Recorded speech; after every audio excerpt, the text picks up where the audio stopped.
A very good evening and warm welcome to all the doctors who are joining in for today's RISE talk. I am Dr. Manjunath, currently working as a senior medical advisor with Novo Nordisk. At the outset, I would like to thank the two esteemed faculty that we have for today's webinar, Dr. Sanjay Kalra sir, as well as Dr. Ganapati Batwal sir, for having taken out their time to share with us their expertise in terms of how to improve the care for diabetes, with a focus on a very important topic today, a little neglected but very important topic for the management of patients with diabetes. In order to set the scene for today's discussion, I would like to briefly share some of the contributions and achievements of Novo Nordisk as an organization in the area of diabetes, being committed to changing diabetes since more than 95 years. We all know that there is going to be a celebration of 100 years of insulin discovery on 31st of July 2021.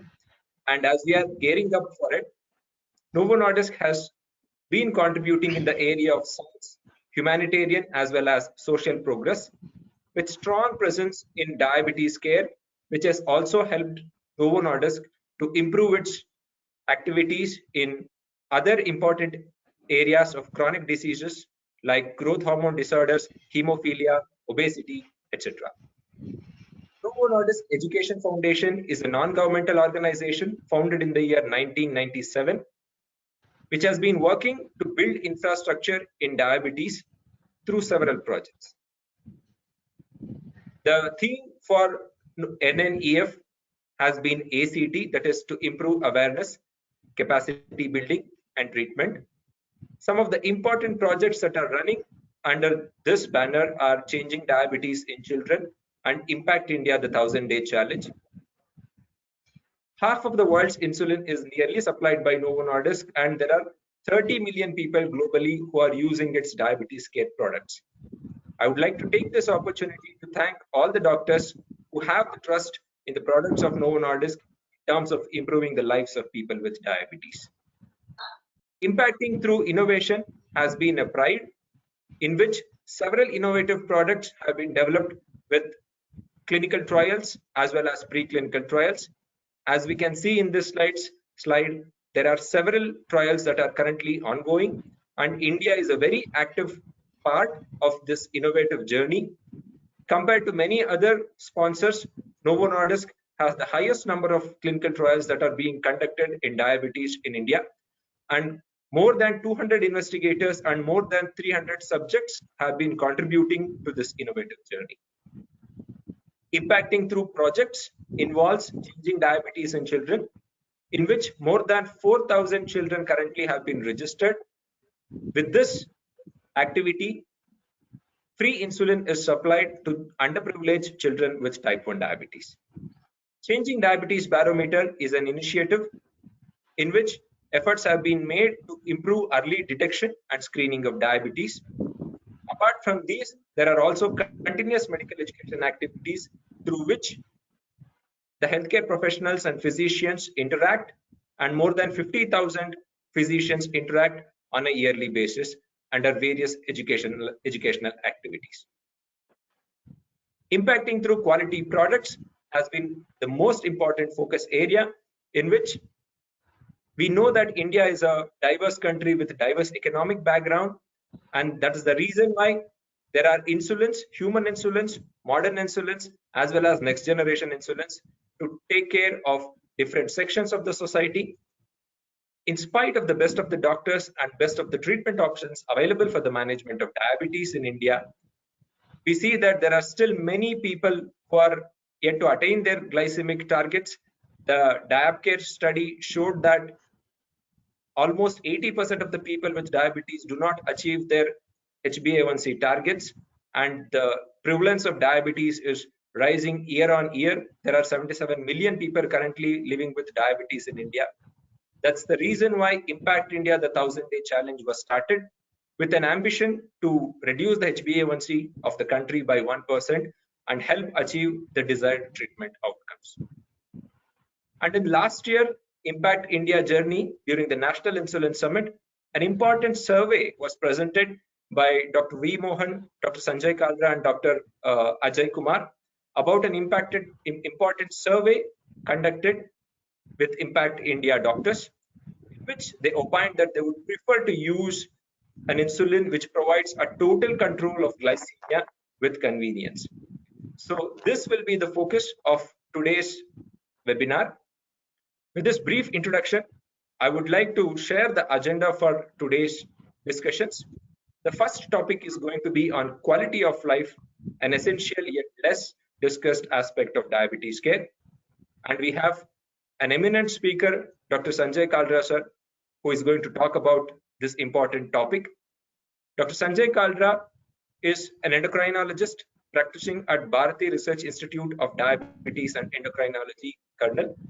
He is also the president-elect of the Endocrine Society of India. So thank you very much for being here with us today to talk about this important aspect on quality of life in diabetes management. Sir, over to you to have your presentation. Thank you, Dr. Manju.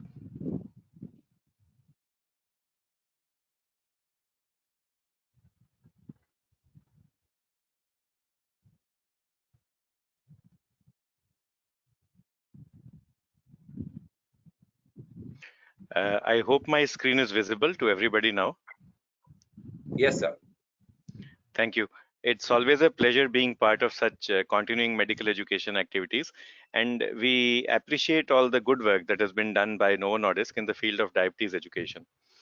Let me talk about one specific aspect of diabetes care, which is called quality of life.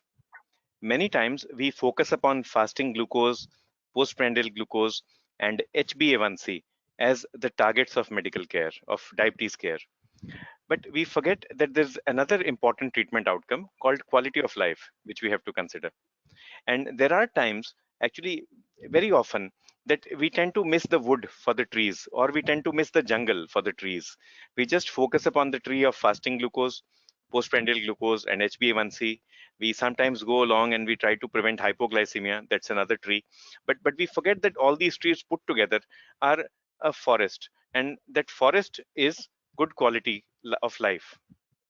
So today we'll talk about what quality of life means. We'll understand the intricacies of quality of life in diabetes care. We'll understand how to we'll understand how quality of life is created for a person living with diabetes. What are the various aspects of life which lead to quality or which may impair quality also. And then we'll see how we can individualize therapy. We'll discuss some tools for assessment and improvement of quality of life. Now, to understand the concept of quality of life, first we need to understand what life is. Even life has a definition, and according to Merriam-Webster, it's the period from birth to death. Life is also the sequence of all physical and mental experiences that make up our existence. If we understand what life is, then we should know what quality of life is. And the WHO defines this. Let us spend half a minute on this definition. The World Health Organization defines quality of life as the individual's perception. So it is an individual-based definition, a person-based definition. It's the individual's perception of their position in life. So my quality of life is based upon my perception. It is not based upon my doctor's perception. It is my position in life in the context of the culture and value system that I live in.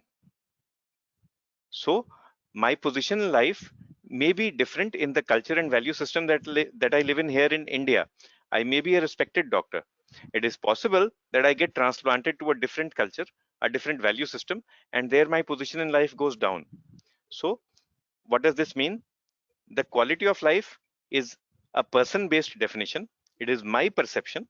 It is my perception about my position in life, but it is related to the culture and value system in which I live. So it is possible that I'm happy, I'm healthy, I'm fit, but if my culture, my community, my value system has a different definition of happiness and health, then again, my quality of life will suffer. For example, let's speak about obesity here. A BMI of 28 or 29 might be considered overweight. A BMI of 30 might be considered obese, according to the culture and value system of Western medicine. But in an Indian context, A BMI of 27 and 28 means you're a very chubby boy, a very chubby baby, a very healthy adult. So there again, quality of life is discordant with the quality of numbers that Western medicine wants to achieve. So quality of life is a perception of position of life in the context of value systems and cultures in which we live, and in relation to the person's goals, expectations, standards, and concerns. So everyone will have different goals and expectations in life. Everyone holds themselves up to different standards. Everybody has different concerns in life. So some people may wish to have they may wish to stand first in everything, and even for an HbA1c they would want an HbA1c of 5.5, 5.6, 5.7. That is their expectation, that is their standard, that is what will define their quality of life. So the physician should work to achieve the quality of life that the particular patient wants. On the other hand, there may be another patient who is concerned about maybe about hypoglycemia, or he is concerned that he or she may not be able to uh, monitor glucose so frequently as is expected by the doctor, by the healthcare professional. This discrepancy also can impact quality of life. Now, quality of life is multifaceted. Like you've already seen, the definition that we've discussed itself is so vast that it's taking time for us to assimilate this definition into our mindset. And suddenly we realize now the fact that we are not able to understand the definition of quality of life is the root cause of much of the discordance or disagreement that we have in the clinic when we speak with our patients. Our patients have a different definition of quality of life. We have a different definition of quality of care. And when these two don't match, then our relationship suffers. But what this definition tells us is that it is the individual's perception which is paramount. And the individual's perception is made up by of so many aspects of life: quality of leisure, quality of spiritual psychological life, quality of working life, life in the family, social life outside of the family, the life related to the environment, whether there's air pollution or noise pollution around me, and also directly healthcare related quality of life.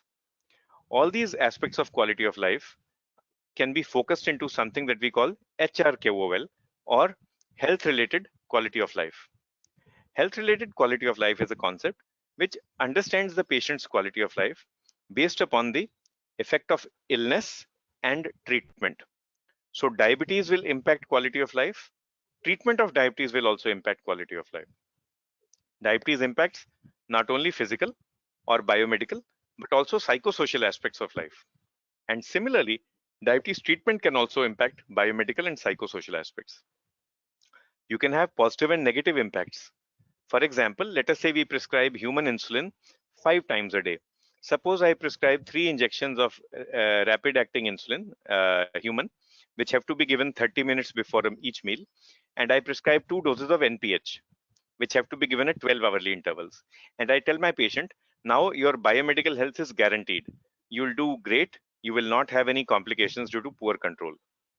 But the patient will say, Dak Sahab, what about my psychosocial health? I have to take 5 injections every day, 30 minutes morning, evening, morning, afternoon, and night. I just have to sit at home after my injection, waiting for meal time. 90 minutes of my waking time is spent there. I have to remember to take my NPH at maybe 9 a.m. and 9 p.m. or 8 a.m. and 8 p.m. There's nothing else left for me to do in the whole day except for remembering what medicines I have to take, which you have prescribed me. I might as well come and stay in the hospital with you throughout because I'm not able to do anything else. So diabetes care or diabetes treatment can also impact quality of life, and it can be negative also. So we should be aware of this. What does quality of life mean to a treating physician? As a physician, as an endocrinologist, I want to do the best for all my patients. I want to achieve the best outcomes. So I read the American guidelines, the European guidelines, the Indian guidelines. I try to achieve the best possible HbA1c, the best possible health in terms of whatever I can measure. But this is not the only thing. I also want to achieve a good relationship between myself and the patient, also with the diabetes educators in my team, and the family members or caregivers in the patient's team. So it's one team. The patient is supported by caregivers at home. I am supported by diabetes educators, nurses, other staff, like maybe the retina specialist, the obstetrician, the psychologist. All of us have to work together as a team. If the quality of life is good for all of us, that actually impacts quality of care as well. And we'd like to improve quality of life for the patient. If we focus only on numbers as a target, our job is incomplete. But if we take quality of life as a target of therapy, then that's what actually completes our care. And this is what was taught to us by Atreya, the senior Ayurvedic physician, many centuries ago, who said that four components are necessary to treat any kind of diabetes. And he is actually the father of patient centered or person centered care. Many times when we read modern texts, we feel that person centered care is a modern development or a modern understanding. That's not true. What Atreya said in Charak Samhita so many centuries ago was that to achieve optimal therapeutic outcomes, four angles of the quadruple or four aspects of medical care have to be optimized. Number one, the physician who must be well versed in his subject. Number two, the drugs which must be of good quality. And today we will request Professor Ganpati Bantwal to speak about how we can optimize drug therapy in diabetes care. Number three, the patient himself or herself, who should be obedient and who should follow all instructions.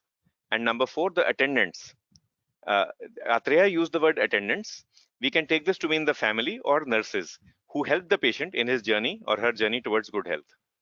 If all these four angles are taken care of, all these components are taken care of, then we get good outcomes. To achieve this, the patient, the physician, the attendants all have to understand each other, all have to understand the action and the mechanism of drugs. And if they're able to understand each other, then quality of life is improved.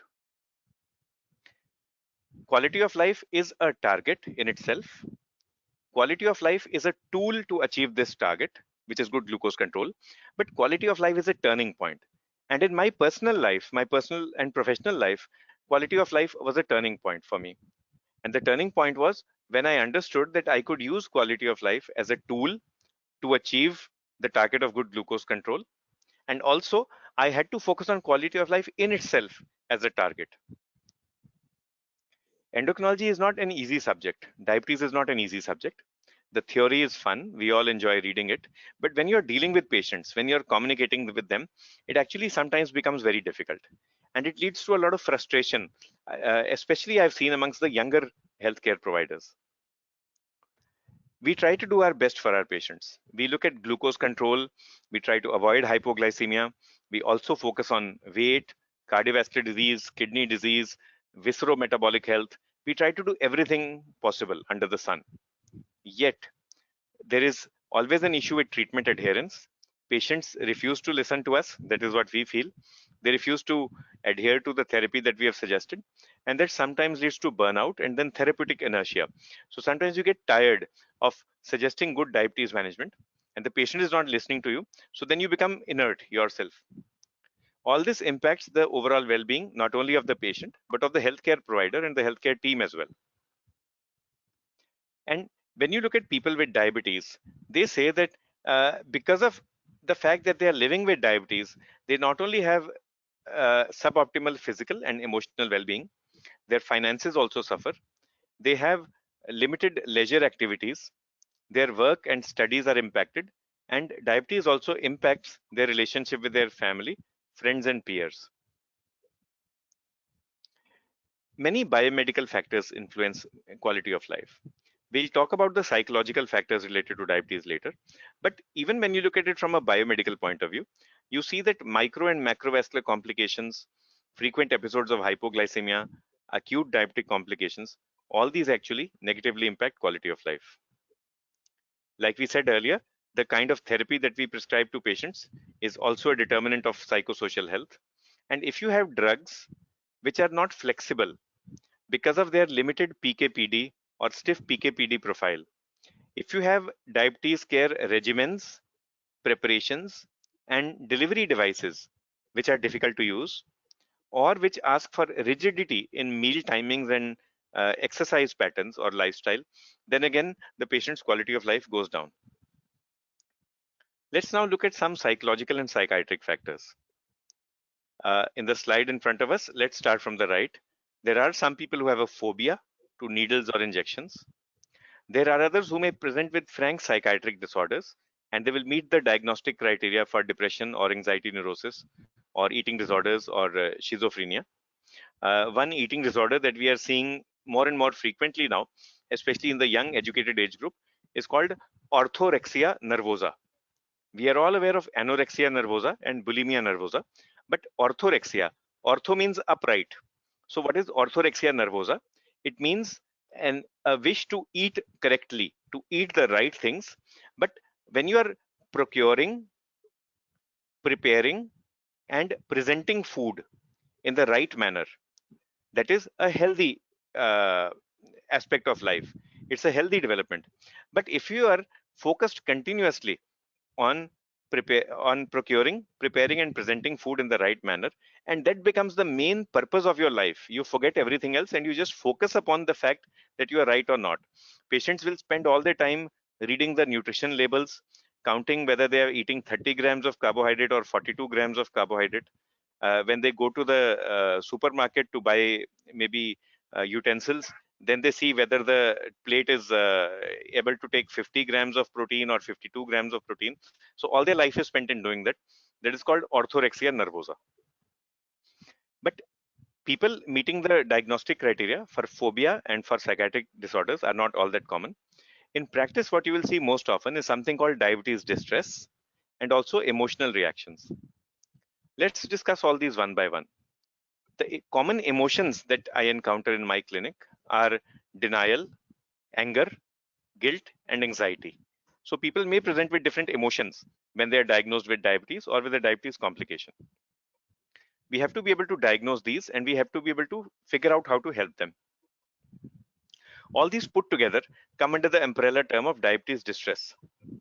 Now let's define diabetes distress. This is defined as an emotional response. So it is an emotion. It is not a disease response. Distress is characterized by extreme. So note the word extreme, apprehension, discomfort, or dejection. I may be afraid, I may feel uncomfortable, I may feel sad. This is an emotion. But if my apprehension, discomfort, or dejection becomes extreme, and it is due to a persistent perceived inability. So there is a persistent issue, there is an issue of perception. Again, it is a person specific, a patient specific definition. As a patient, as a person living with diabetes, I perceive all the time that I am unable to cope with, inability to cope with the challenges and demands of living with diabetes. So everybody lives with diabetes, but as a patient, I perceive that I am unable to cope with diabetes. And this perception is there throughout the day, and it is extreme. And most of the time, either I'm apprehensive, uncomfortable, or dejected or sad. If it is this kind of a process that I'm following through, that is diabetes distress. Now, many of these symptoms will be related to anxiety neurosis or to depression or schizophrenia. But when the psychiatrist administers the questionnaires, the diagnostic questionnaires or the screening questionnaires for depression or anxiety neurosis, I don't meet those criteria. So if I'm not meeting the diagnostic criteria for depression or anxiety, it means I do not need pharmacological therapy for depression or anxiety. What I need is non-pharmacological therapy. And this non-pharmacological therapy should be geared towards the reason for my diabetes distress. The reason for my diabetes distress may be an emotional burden. It may be the physician related or regimen related issue. So depending upon what reason I have for distress, is my physician causing the distress? Is it the treatment that I've got which is causing the distress, or is just an emotional burden which I am carrying? Depending upon that, my physician should try and get me out of distress. We should also understand that in people with diabetes, depression and distress are very common, around 2 to 3 times more common than in non-diabetic people. So the very fact that a person has come to us for diabetes care may be an indication for doing a screening for depression. There are many reasons why diabetes and depression occur together. Biological, including genetics, inflammatory state, fetal development issues, and neuroendocrine development, but also psychosocial, including poor diet and poor exercise. The simplest screening method we can do to screen for depression is called Hooley's 2-item questionnaire. So Mary Hooley is a scientist who looked at PHQ-9, and she was able to compress the depression scoring screening questionnaires into just 2 questions. So he just asked if the person is feeling blue and if the person needs help because he's feeling blue. If we are able to screen for depression and we are able to treat depression, we will be able to do a good job. We'll be able to help our patients, because actually what we see is that quality of life is impacted if the person has diabetes. It is also impacted if the person has depression. But if the person has both of these twin diseases, diabetes and depression together, then quality of life comes down very significantly. It comes down to even half. So if you look at the score in SF36 or short form 36 questionnaire, the score is reduced to around half if the patient has both depression and diabetes. Not only quality of life, quantity of life also comes down. If the person has comorbid depression and diabetes, the quantity of life is reduced, and an annual mortality of rate of 8% is visible in such patients. So there's an 8% more chance of dying every year for a patient with both diseases. This should serve as a wake-up call for us, all of us in mental health and in endocrine health in India. Now, we've spoken a lot about theories. We began by talking about the definition of life, the definition of quality of life. We've talked of the various aspects of quality of life, and we have seen that quality of life actually impacts quantity of life as well. How do we manage diabetes distress? There are many tools, but let me focus on some of them. These are the ones which I have found useful in my OPD. So, of course, we should educate our patients. We should skill them, empower them to be able to manage themselves so that they don't perceive that they are incapable of living with diabetes. But while we are giving them these hard skills, education, self-management, we should also lend a sympathetic ear. And this is called diabetes counseling and support. The word counseling means that we are speaking. The word support means that we are just there to help the patient. Like Professor Ganpati is my best friend. So if I get in trouble, I know that he's there to support me. We may be living 2000 kilometers away, but I know that that support is there. We put these together to create the concept of diabetes therapy by the ear. With the ears, we listen to what the patient is saying. With the ears, we speak in such a way, we speak in such a way that the patient listens to us with his ears, and we try to filter our patient's ears from unnecessary or potentially harmful messages, all the information pandemic that we are seeing on social media. So to remind all our listeners, speak in such a way that your patient wishes to listen to you. Listen to your patient in such a way that he wishes to speak to you. If we understand this simple concept of diabetes therapy by the ear, then we do not need a stethoscope. All we need is our 2 ears to listen to the patient, to speak with him, and then believe me, 90% of your job as a diabetologist, as an endocrinologist is done. Whenever you're advising change to your patient, understand that every change comes with some amount of discomfort. Today, if I have to change even a pair of shoes, or I have to change my clothing, my attire, I have to change the way in which I go to my OPD. I have to wear an N95 mask, I have to wear gloves. That also causes me a lot of discomfort, even though I know it is for my life, for my benefit. So minimize the discomfort of change. You can do it in a stepwise manner, and you can always support your patient.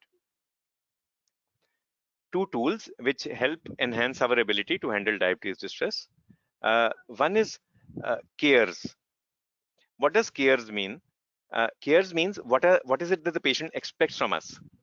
Number one, confident competence. Be confident, be competent. Two, authentic accessibility. Be accessible to your patient. The pyramid of diabetes care practice is number one, accessibility. The pyramid of practice will be built upon that. After accessibility, you need affability. A-double-F, ability. Affability means being friendly, being warm, being open. And on top is ability. That is why many of us in Western medicine get angry or frustrated when we see people from alternative care doing very well in practice. Actually, they have a point because they are accessible and they are affable. While some of us, we want to build our pyramid of practice only upon ability. That will not work. You have to be accessible or available and affable as well. R is for reciprocal respect. So remember to respect your patient. Only then will you get respect back. E is for expressive empathy. So be empathic to the patient and don't feel shy in expressing the empathy. And S is for straightforward simplicity. So if you're simple, your patients will also be simple with you. Believe me, practice will be very simple. There will be no distress, no depression. Life will be very happy. The water tool is a tool which reminds us how to interview our patients, how to speak with them, how to motivate them. Because diabetes care is all about lifestyle motivation. You have to motivate your patient to change. So W is for welcome warmly. Whenever the patient comes to the OPD, welcome the patient warmly. A is for ask and assess. So take a good history. T, tell the truth. E, explain with empathy. So it's not enough just to tell the truth. You don't have to go straight forward and say, I think you have CA pancreas and you have 6 months to live. You have to explain with empathy. Explain what you are saying. I think you should take 4 injections a day. That is tell the truth, but explain with empathy. If you take 4 injections a day, this will help bring down your glucose. It will help improve your symptoms. You will not have to get up to go to the bathroom at night. You will wake up much healthier. You will be able to do a good job. You will be able to enjoy life with your children and grandchildren. All this in one sentence is explain with empathy. And R is reassure and return. Reassure your patient irrespective of whatever is going on and welcome him to return. Today he may not accept insulin, doesn't matter. He may accept next week or the week after that, so get him to come back to you. We should also teach our patients about coping skills training and about what we call responsible patient-centered care. So when you are patient-centered, it doesn't mean that you have to agree to everything that the patient is saying. You have to fulfill your responsibility. You have to counsel your patient and your patient's family about the needs of treatment. So supposing the patient needs treatment, the patient needs insulin. I feel my patient needs insulin, but the patient is not agreeing or the family is not agreeing. The reason is that their information is different, my information is different. So I will try to achieve something called information equipoise. If my patient and I and the patient's family all are at the same level of information, and I will give that information whether in English or Telugu or Kannada or Haryanvi or Punjabi or Bengali. I have to explain to them in their dialect. I have to make them understand the need for insulin. If we all have the same level of information, that is called information equipoise, and then certainly we will have the same decision. And the decision will be, yeah, sure, doctor, let's go ahead, let's start insulin. If we are able to do this, if in practice we are able to handle the body and the soul together, this is what is success. And the concept of mind body medicine, which is in vogue today, is not a new one. This has been proposed by Plato as well, around 2500 years ago. We've spoken a lot today about quality of life and quality of life in diabetes. We should be aware of the tools that we have to measure quality of life. So okay, we can measure them with DQOL, D39, NeuroQOL. One tool that we have used in India is called the glucocopper, and we'll discuss that in a later webinar, maybe sometime later. The glucocopper is a positive sounding tool. It is a validated tool, an Indian tool, which actually helps us understand how the patient is coping with diabetes care. So when you use the word diabetes distress or you use the word depression, these are negatively connotated tools. But glucocopper is a positively connotated tool. It's telling us how the patient copes with treatment. A longer tool that we can use is short form 36. It is not very short actually. It has 36 questions. So when you use it in the OPD, you need a lot of time. You can also use something called 5D or 5L descriptive systems, which has 5 dimensions. One easy tool which can be used is the visual analog scale. You just ask your patient, how are you feeling? And they put it on a visual scale. The glucocopper and the visual analog scale are very easy to use in practice, and they help us identify the impact on QOL. They also help us monitor the patient, and they help us assess for reasons of hyperglycemia. So, for example, I have a patient with uncontrolled hyperglycemia. Is that hyperglycemia due to biomedical causes or psychosocial causes?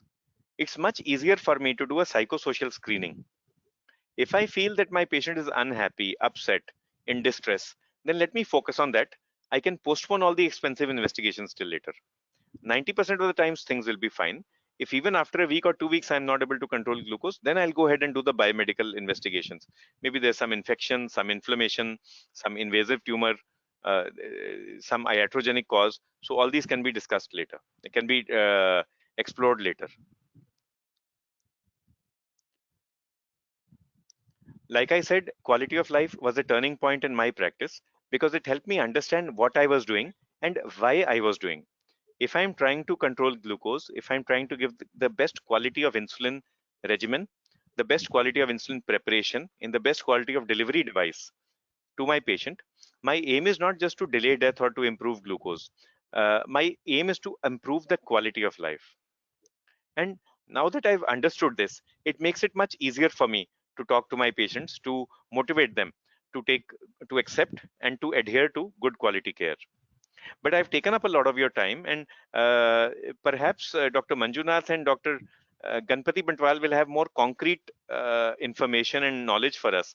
So, Dr. Ganpati, what can we actually do to convert this quality of life concept into practice in our patients, in our clinics, in our patients' life? Can we actually use good quality insulin to improve quality of life? I would be interested in knowing that, and I'm very sure our listeners who are gathered from all across India and Africa and Asia will also be interested in the same.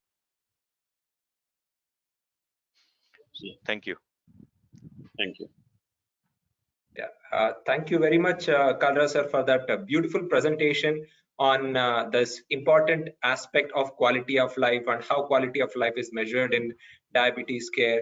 How do we manage diabetes distress in a very practical way? You have very nicely set the scene, and it is always a pleasure to listen to your lecture.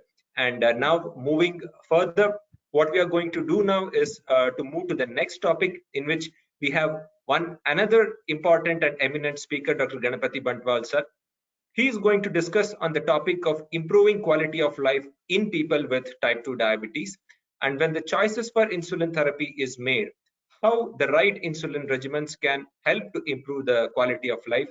And he is also going to share one or two interesting cases from his clinical practice about quality of life with insulin. Over to you, sir, to deliver your lecture. Thank you, Manjunath. I hope you're able to see my screen, no? Yes, sir. You're able? Yes, no? Okay. After hearing a lucid talk from Dr. Sanjay regarding quality of life, now how can we improve the quality of life in patients with type 2 diabetes using better insulin? So that will be my theme of the topic. So there are a lot of challenges in managing diabetes in the Indian setting. So, one second. Yeah. So you can see the realities of managing type 2 diabetes in India. One, we are all carbohydrate eaters. We take a lot of carbs, even up to 70%, 75% also.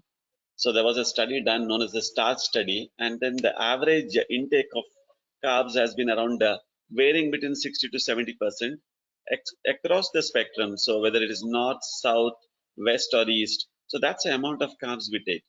Secondly, because of the high carb, we have a high postprandial glucose levels. In fact, myself, Dr. Kalra, and Matthew John has written a paper on glycemic excursions. We call it as ethnopharmacy. So in Indians, or you can say Southeast Asians, when we eat a carb, the glycemic excursion is more than what happens within Caucasians. So that's another problem we have. And then since diabetes is a progressive disease, you can see that you find patients will require multiple OADs. And then once the failure starts, so once you find that the glucose levels are going up, we don't have any other choice except for using insulin. And when you use that, you require to use insulin, which is very simple to use and also very convenient to use. So coming to the insulin co-formulation concept.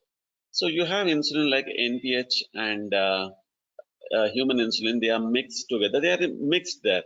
Whereas in a co-formulation, what is happening is you have a basal insulin and you have a bolus insulin in a single injection, and they are separate. So though they are in a single thing, they act separately. So it mimics physiological insulin secretion closely, and it also avoids the shoulder effect or the variability of the proteinated premixed insulins, so thereby reducing the risk of hyperglycemia. So now, what's the advantage of using this basal insulin in the long-acting basal insulin in with an aspart is the hypoglycemias are lesser when you're using the long-acting basal insulin. It takes care of the shoulder effect also. Now, how does hypoglycemia come down?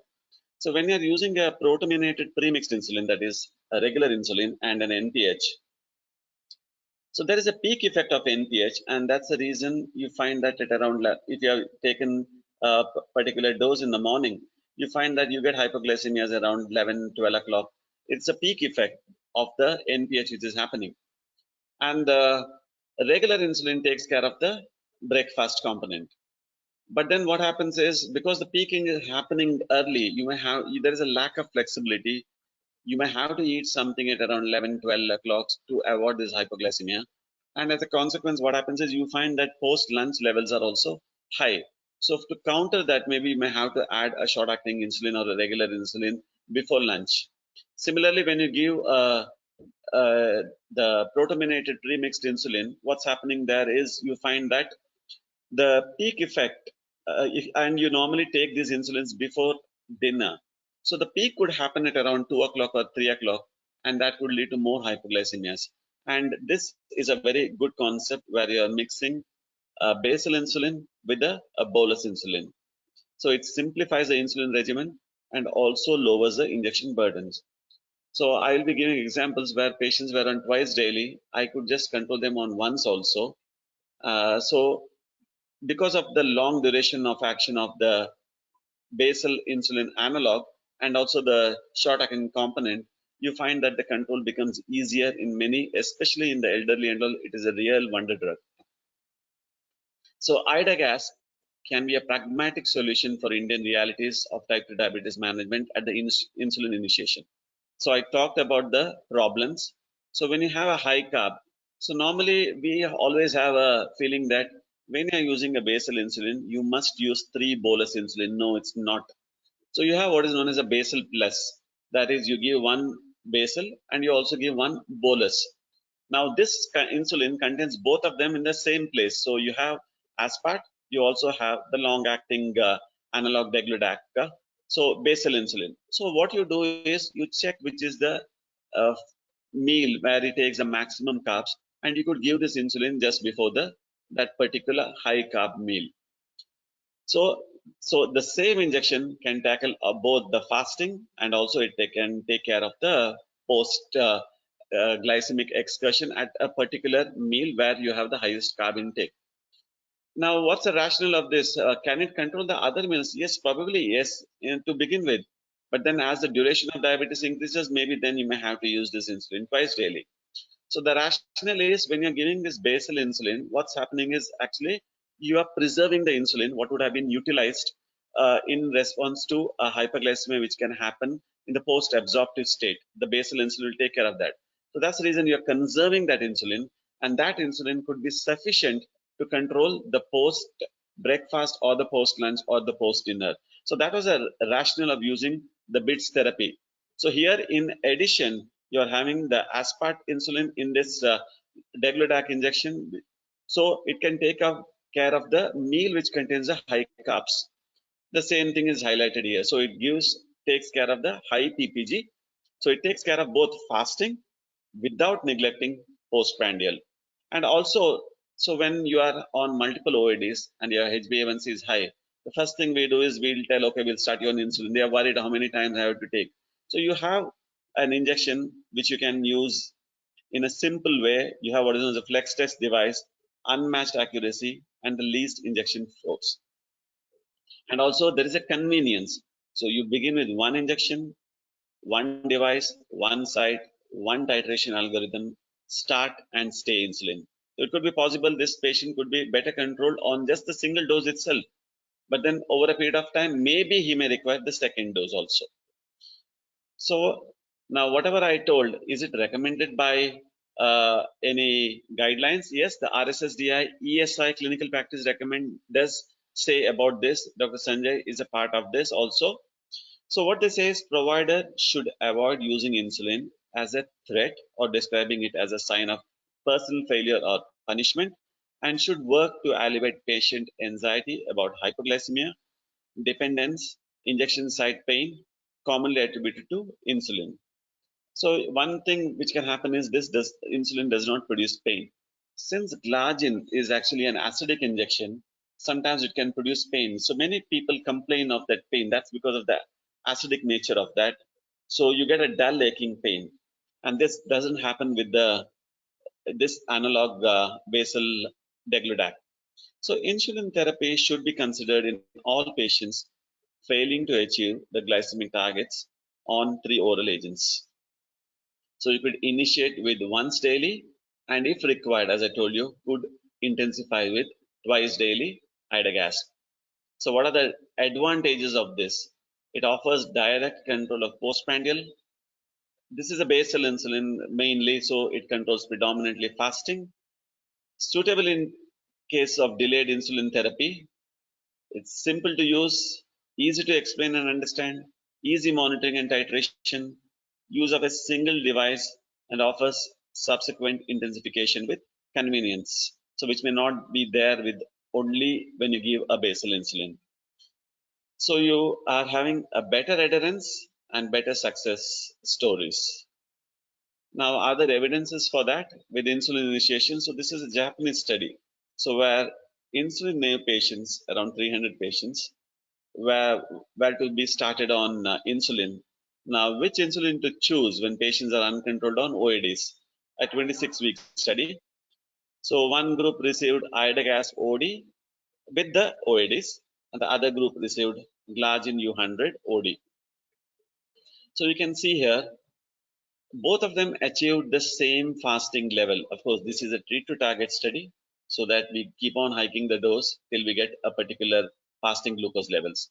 So though numerically glargine was slightly better, it was not statistically significant. So you can say both of them achieved the same uh, fasting glucose levels, and that you can say at 70% of the basal dose.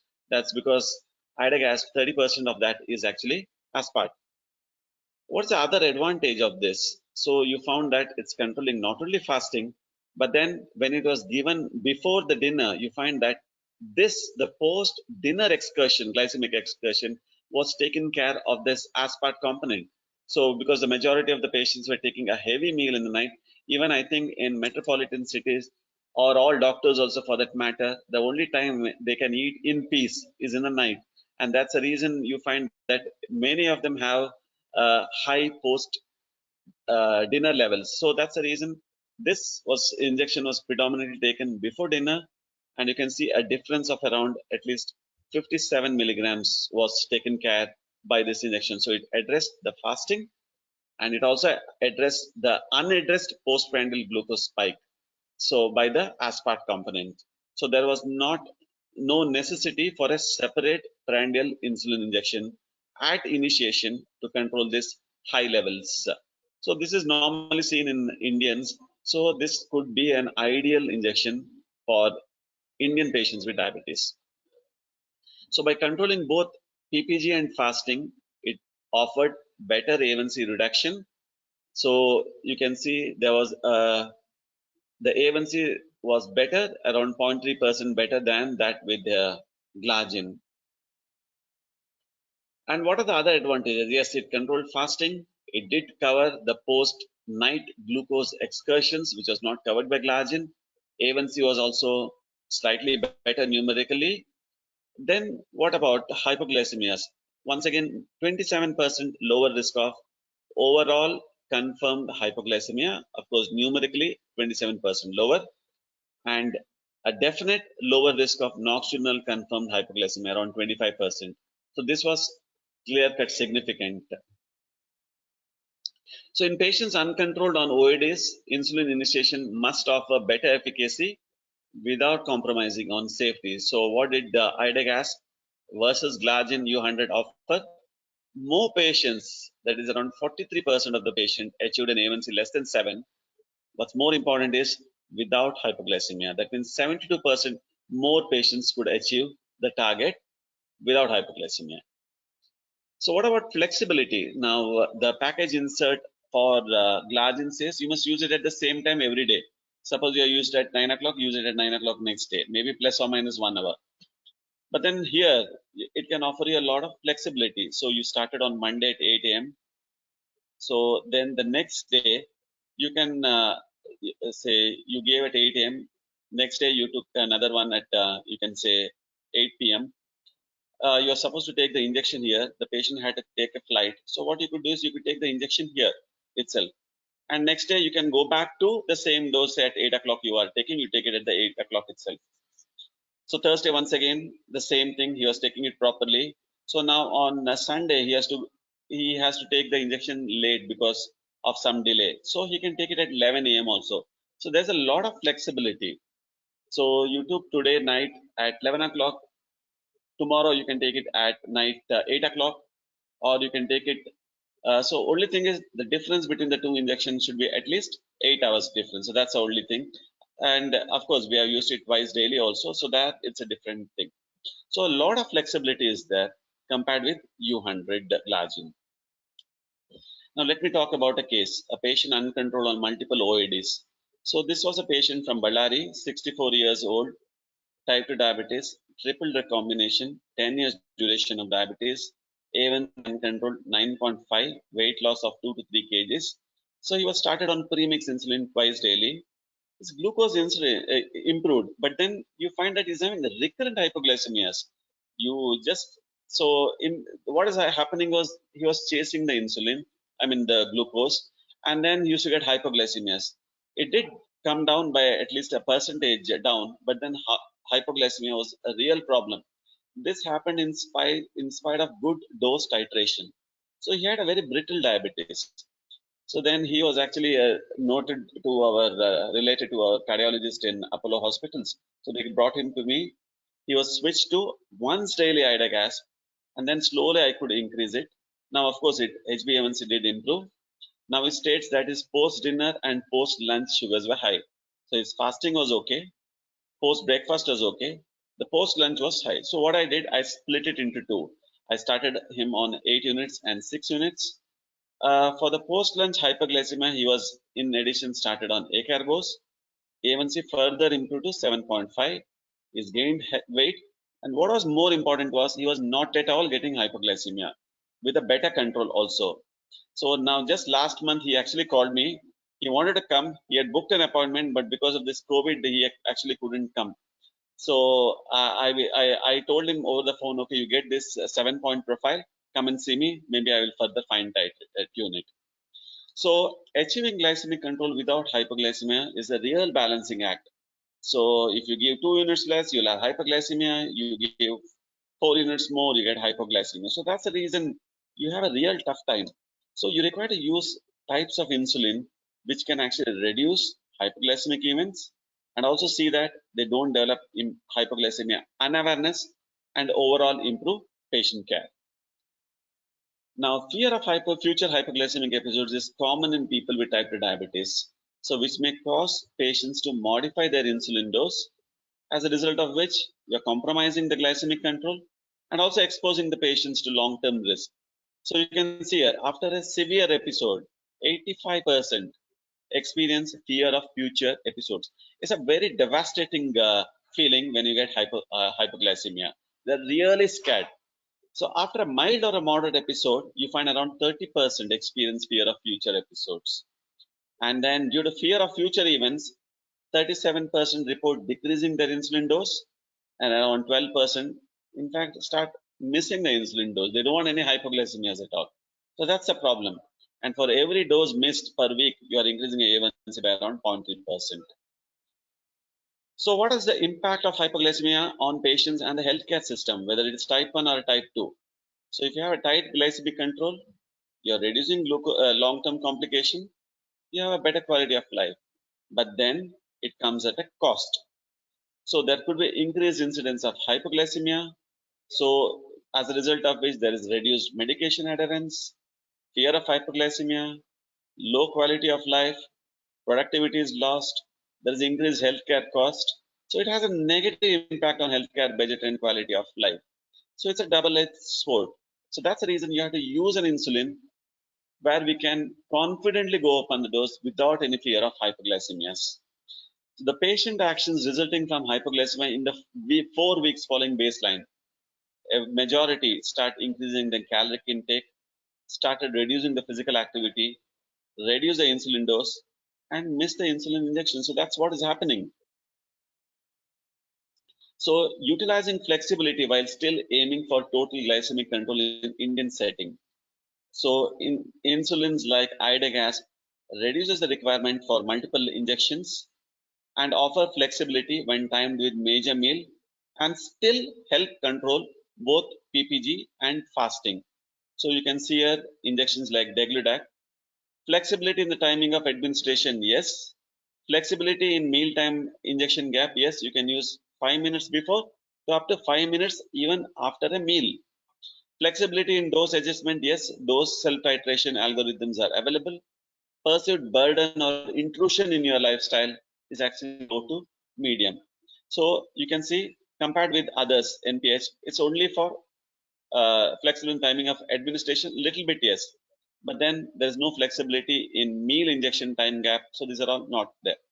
So Idagas reduces this requirement for multiple injections, offer flexibility when timed in major meal, and still help control both PPG and fasting.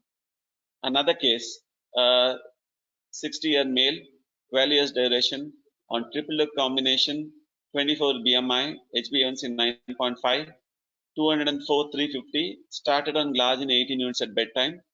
A1C decreased to 8.2 by 3 months. Continued to have postprandial hyperglycemia. Was advised basal bolus regimen. Reluctant to use 4 times insulin. And then we suggested, okay, we can use this insulin. Started with 12 units and 8 units in the night. Blood glucose improved. Further up titrated 16 and 10. So reasonably controlled. A1C has come to 7.4. So we didn't further increase the dose of insulin. We just told him increase his exercise, more fine tuning of his diet, no hyperglycemia. That's another important thing. Better quality of life. So how do you normally optimize lifestyle OADs? Then we start with increase in the number of OADs, and then finally we initiate insulin. We should up titrate the dose of the insulin when you're using once daily. Titrate dose to reach and maintain glycemic target. So then furthermore what happens is we start using a basal bolus regimen, but then you have an option of co-formulation where you can use it once to begin with and then increase it to twice daily. So many times what happens is there's a complexity in the treatment regimen, and as a result of which patient just fail to increase their or intensify their treatment regimen successfully. So this perception that insulin regimens are complex, difficult to self-titrate is one of the most important reasons why patients and also physicians, I will say, are reluctant to progress from a basal to a basal bolus regimen.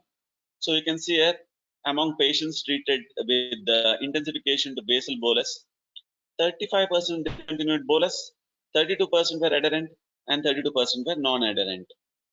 So Idagas offers a simplified regimen for patients.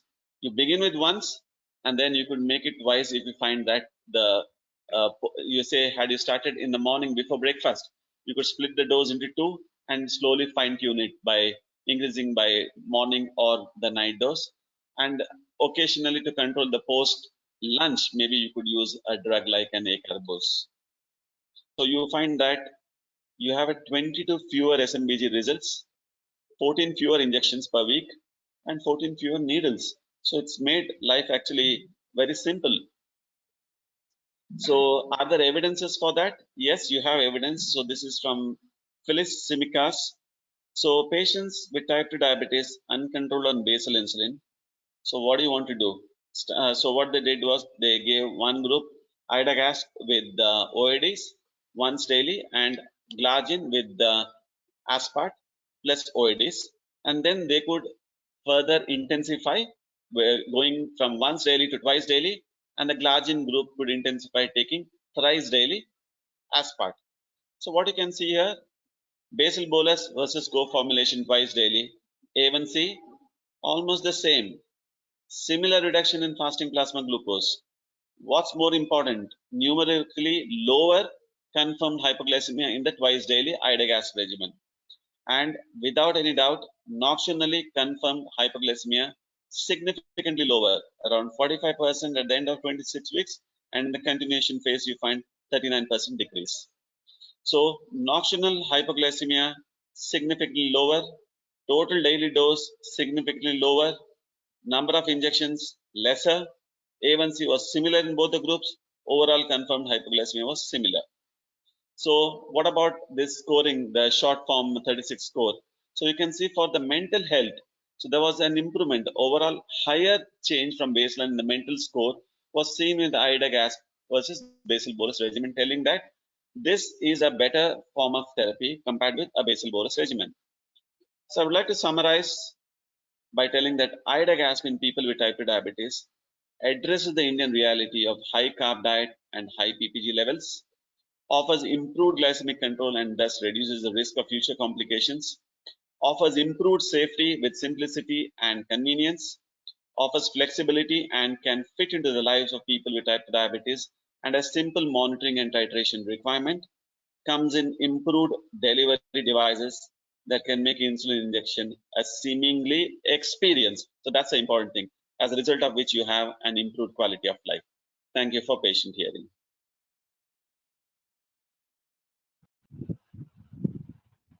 Yeah.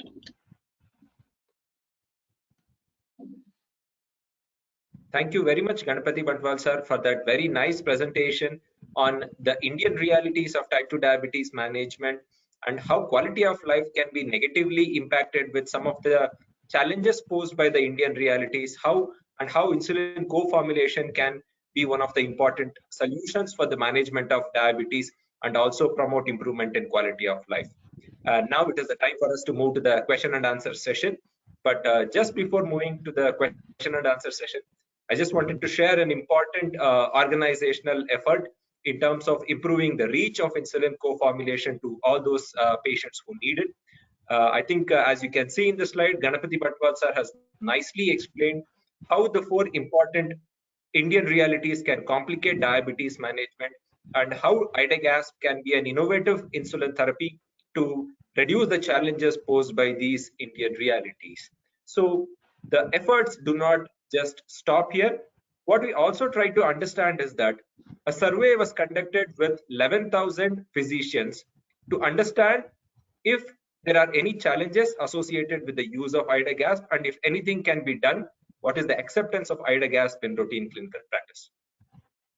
And what we understood from this RAP survey, or the Rhizodeg Attitude Preference in Practice survey, is that more than 60% of the physicians suggested that they would like to use an insulin therapy which will provide the control of both fasting and postprandial, and they would like to prefer insulin degludec aspart.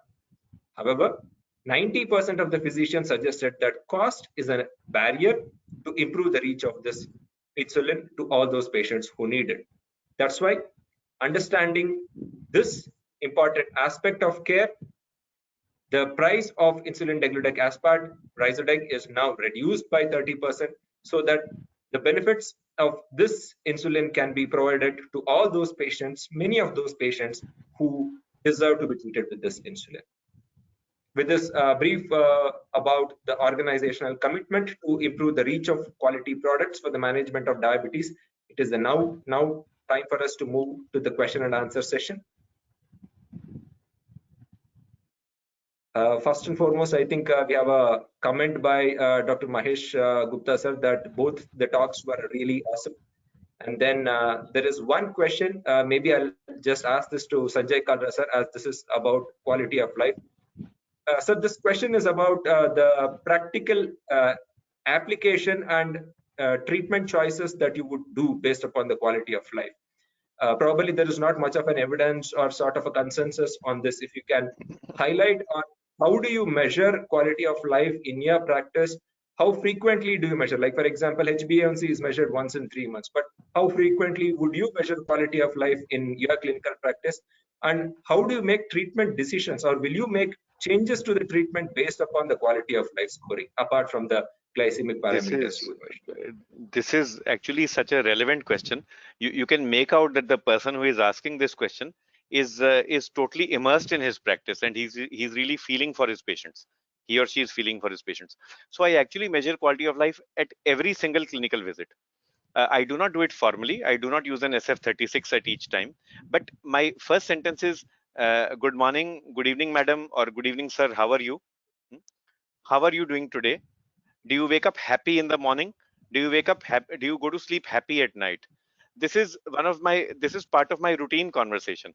And most of the time I speak in Punjabi or in Hindi. So in Hindi we will say, आज सुबह आप खुश उठे या नहीं उठे? Did you wake up happy? And then सेहतमंद उठे. So we bring in two concepts. Are you happy? Are you healthy? So some patients will say, no, I woke up feeling very sad, or I was very tired. And then we go on to biomedical versus psychosocial. So a routine for me would be the commonest starting point would be, when you woke up in the morning, did you feel as if you had climbed the Vaishno Devi mountain last night? Are you so tired? So the patient says, yes, each and every bone, each and every muscle of mine is hurting or aching. That is kind of biomedical. So I know what to do. And the other thing is, no, I don't have any pains and aches, but I'm unhappy. That means psychosocial. So I do this in each and every clinical encounter. If the quality of regarding quality of life and treatment, this is what I follow, but I would request Dr. Ganpati also to add to this. If I have a patient with uncontrolled hyperglycemia, I have to find a reason. It's like an acute medicine. You are treating fever. You just don't give crocin or paracetamol to everybody. You also trying to find an etiology. It might be dengue, it might be COVID, it might be malaria, it might be rickettsia. So you're not going to give anti-malarial to a person with typhoid fever. So when a person has uncontrolled hyperglycemia, I to try to take a history of drugs, whatever the patient is taking, a history of diet, exercise. If all this is taken care of, the patient is on the right path. Then we ask about biomedical and psychosocial issues. Any focus of infection, any focus of inflammation, any injury, any history suggestive of an invasive tumor. All these different eyes are there. If there's nothing there, then we move to psychological. So we say, are you happy at home? Are you happy with your married life, with your children? So that depends upon the age and the gender of the patient, what we'll ask, what we won't ask. And these questions give me an idea which tree I should climb. Should I go up the biomedical tree or the psychosocial tree, or maybe both? Once I have an etiology for hyperglycemia, and many times you will be surprised, the etiology is just that I don't get along well with my daughter-in-law, or my son is in USA and he has not phoned me for the past 1 month. These are the etiologies of hyperglycemia. Once we have figured out the etiology, then it becomes much easier to treat. So quality of life and etiology of poor quality of life, all these can be actually explored in history taking. But Dr. Ganpati also has such a rich experience, so we would like to hear from him also about this. With you. So whatever you are told in the context of quality of life is actually right. So as you told, the son wouldn't have done, or there is a fight with the in-laws. I mean, the daughter-in-law, and that is responsible for all the problems. They will purposefully not take the medications, eat the things what is not required to be eaten.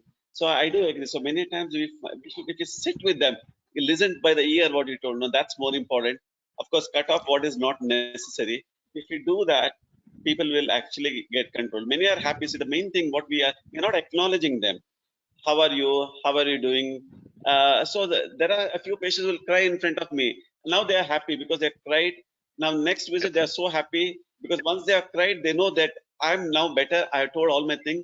Whatever the pent up grievances was there has come out, Yeah, and in fact afterwards they are very well controlled. We just require to talk to them a little bit. yeah. We don't have that time. That's a problem. That is catharsis. And Dr. Manjunath and Dr. Mahesh, now today we have so many insulins available, and we should use the best ones. What I like about degludec aspart is the flexibility. I don't have to force my patient to change his or her lifestyle. Whatever the patient's lifestyle is, we can change the drugs and the regimen to meet his or her needs. But if we look at the doctors who were there 30, 40, 50 years ago, what did they have in their armamentarium? Only injection, crystalline penicillin, and maybe metronidazole, and maybe paracetamol, Ganpati, and chloramphenicol also they had. And yet they were able to do a good job. I mean, I'm very sure their patients were more satisfied with them than our patients are with us today. That's certainly the whole of India will agree. And quality of life, of course, we have improved quantity of life now. The age expectancy is more, but quality of life might have been better at that time. So what is it that those physicians did, which we are not doing properly? That's what Dr. Bantwal has just said. They listen. So they allow the patient to cry in front of them. They allow the patient to get angry in front of them, and they just wait. And once that catharsis is done, then you move on and you control the sugars. Thank you so much, sir, both Ganpati Batwal sir and Kalra sir for those very apt responses to the question. So the next question is by Dr. Amit Tripathi from Kathmandu. And I think you already answered this question in your case presentation number 2, but maybe you can just highlight a few points. The question is, if the daily injection of 70/30 premix insulin analog or co-formulation has to be started in a patient uncontrolled on OAD and basal insulin, is it mandatory to start as a once daily option, or can it also be started as a twice daily option during switch? You can actually start as a twice daily option also, depending on how high is it. Now, suppose you have a patient having, say, a fasting of around 180 and a postprandial of around 300, or a fasting of 200. You could begin with once. You say, now, how do you decide the dose? A rough rule of thumb is fasting in milligrams per deciliter divided by 20 will give the amount of units to be started. So you could use that and use it before the meal where you take the highest carbs, so that it can even take care of that glycemic excursions which can happen, and also it will control the fasting. And just observe, it could possible that with a single dose itself you may be controlled, and you over a period of time you find that fasting is controlled, you started it in the night, the post dinner is controlled, but you find that the post lunch is high, the post breakfast is high. Then what you do is you split the insulin into two. Say you are used 16 units, you make it maybe 10 in the night and 8 in the morning. You the same dose, you just split it into two and see what's happening now. So, and you find that now, because the small short acting component is there, it could control the post breakfast, it could control the post lunch, post dinner, maybe it could even control the post lunch. If it controls, well and good. If not, maybe a tablet like acarbose or something like that you could add. Okay, thank you very much, sir, for that response. There's a very interesting question by Dr. Gauri Tamhankar. Sir, to Sanjay Kalra, sir, maybe if you can take, since you talked about the first topic. Is there any role or a specificity in terms of the language in which a doctor should converse about quality of life? It's a bit of an open-ended question. If there are any comments from your side, sir. Yeah, try to be culturally sensitive and also linguistically sensitive, and try to speak in the dialect that your patient is speaking in. Let me and I have learnt about this from Dr. Ganpati as well, and as well as colleagues all across the country. Let me tell you about hypoglycemia in Haryana. If you have a Punjabi speaking lady, uh, she will say, "Thandi tareliyan pendiyan ne." I get cold sweats. That is the Punjabi for hypoglycemia. If you're speaking to a Hindi speaking lady, she will say, "Tika garmi karta hai." That the injection is causing heat. So now it's the same symptom, but in Hindi it is conveyed as heat. In Punjabi it is conveyed as cold sweats. So you have to be linguistically sensitive, and you have to use that particular dialect. And from Kerala I know, and from Karnataka also, the word is susti.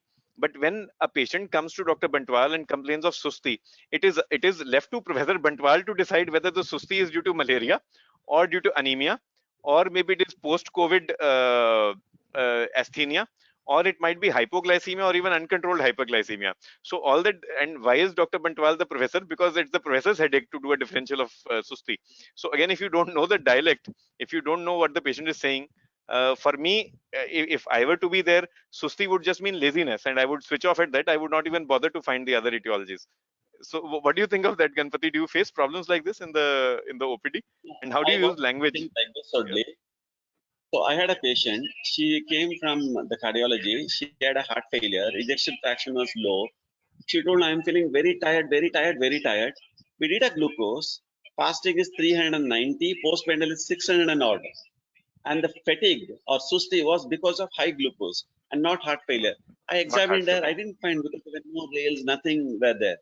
So got the blood glucose levels, such high levels, started on insulin. 2 days later, she comes, she's telling, "I'm much better."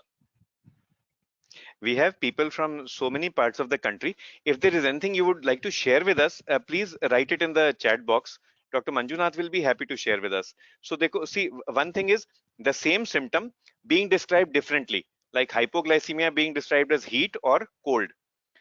On the other hand, is one word being used to describe different symptoms and different etiologies. Now, the cardiologist will say the basic symptom of heart failure is easy fatigability. So everybody with susti has got heart failure, but that is not true. Susti can be due to hypo and hyperglycemia. It can also be to hyperthyroid, hypothyroid. So the same word being used for different symptoms. So if there's anything you would like to share from your languages, from Nepali, from Bangla, from Telugu, please put it in, and it'll be nice. It'll be interesting learning for all of us. Yes, thank you, sir. Sir, there is one more question or two more questions on the practical aspects of starting insulin degludec aspart from Dr. Amit Tripathi as well as from Dr. Kotan Daraman Guruputhiran. So I just club these two questions, and Ganapati Bhatwal sir, you can take it, and also Kalra sir, because you're also the lead author in the international consensus on use of IDA and you have a lot of experience about it. Since degludec has a duration of action of 42 Yeah, what is hours, the what question? should be the frequency of monitoring for IDA and what should also be the starting dose and time for IDA? I think I explained to that. Now, the timing is, now when you give this ida gas, one thing is 70% is the basal, so it will control the fasting. Now you want to use it before breakfast, before lunch, or before dinner. That's a question. Suppose you find the biggest meal or the high carb meal is in the lunch. You can actually start taking it before the lunch because the aspart component will take care of the post prandial glucose excursion of the lunch, and the degludec will take care of the fasting. Now you titrate it based on fasting. You say you started. I told you a rough rule of thumb is depending on the fasting. Fasting is 200 divided by 20 is 10 units. You are starting. After 3-4 days later, you can say 5 days later, you check the fasting itself. If it is still high, go up by 2 units. Another 3-4 days later, check the fasting till you get a fasting of say 100. Keep on increasing by 2 units. Now you find that the fasting is controlled. Probably even the post lunch is also controlled. And now you see what has happened to the post breakfast and also the post dinner. Suppose you find it is coming high, then this is a time when you could split it. Say you are used already around 18 units. You make it 10 units, you can use it 10 units in the morning and 10 units in the, or you can even use it 10 units before breakfast and 10 units before dinner you use it. You can use it twice daily like this you could use and see what is happening. Now the basal is covering the post lunch, I mean post breakfast, and also the post dinner, and also probably the post lunch also. How? Because you are preserving the amount of insulin which would have been utilized in response to the post-absorptive state, that is 2 to 4 hours later. When it is happening, you are utilizing the insulin what is there in you. By giving this, you are actually conserving that, and that insulin could be sufficient to take care of the post-lunch also. There is a small component of aspart in the morning and night also because you are using it twice daily, which could probably take care of the post breakfast and also the post lunch. So that is how you start monitoring. I hope it's clear. Kalra sir, your comments? I agree with Dr. Bantwal. So it's a very simple thing. Just be patient-centered. See what the patient needs and know the PK/PD of the drug, and that helps you answer the question. Okay, thank you, sir. There are still many questions, but in the interest of time, we have already overshot by 10 minutes. And one last question, if I can take with the permission of the speakers. Yes. Yes, sir. This will be the last question. So the question is also something which we also commonly face from several physicians who are using Idagas. When would I know that it is that if I've started with OD Idagas, when would I know that it is the time to split it or make it into BD Idagas? Because get a lot of questions. Is there a ceiling dose for once daily Idagas beyond which it should be made into a twice daily Idagas? What should be the right time? See, normally when you're using a basal insulins, we say the moment you cross 30, it's better to split it into two. So this is a rule of thumb. There is nothing hard and fast rule. The moment you cross 30, you start doing it. You could do it earlier also, where you find that your fasting is okay, and you say you started in the morning, your post breakfast is also okay, but you find the post lunch and the post dinners are high. So then you could actually start it at say 20 units itself, or even 18 units itself. Like in my patient, I use 10 and 6, such a small dose, because he was a very sensitive patient to insulin, and he's doing extremely well. So you could use it even before, but a rule of thumb is once you cross 30, it's better we split it into two. Yeah. And also 30 is a good rule of thumb. And also if you feel that the patient is getting hypoglycemia in between, you are achieving target fasting, but the patient has symptoms suggestive of hypoglycemia, or the patient has actually uh, experienced hypoglycemia, documented hypoglycemia during the day, it's better to split the dose so that you don't get hypos and hypers. Yes, sir. Thank you so much for taking all those questions that has come in the panel discussion. With this, I would like to thank Kalra sir as well as Ganapati Bantwal sir once again for their very nice presentations, as well as taking up all the questions that had come in the chat box and answering them. I also like to thank all the participants of today's webinar for listening to the lectures. Hope it was of use to improve the quality of life in the management of people with diabetes. Thank you very much, everybody. Have a nice Thanks. day. Thanks. Thank you, sir. Thank you. Bye. Bye.